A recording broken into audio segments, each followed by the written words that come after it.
পুকুরের পানি সবাই পছন্দ করে, কিন্তু খায় কয়জন? কেমন?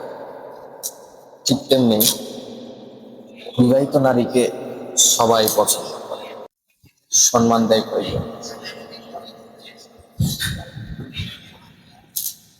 এই একই ভুল কিছু কিছু বিবাহিত নারী করে থাকেন পরকীয়ায় জড়িয়ে।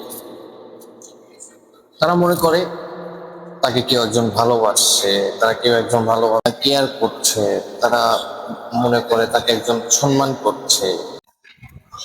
এই লোভে কিছু কিছু নারী তার পরিবার সন্তান ফেলে চলে আসে নিরুদ্দেশে। কিন্তু একটা সময় গিয়ে হয় কি, ব্যবহার করা শেষ হয়ে গেলে না ফেলে দিবে, একদম ডাস্টবিনে যেরকম টিস্যু ব্যবহার করে ফেলে দেয়, ঠিক এরকম ফেলে দিবে। তখন না পাবেন সম্মান, না পাবেন পরিবার, না পাবেন সন্তান, না পাবেন পায়ের নিচে মাটি, না পাবেন ইজ্জত। ঠিক।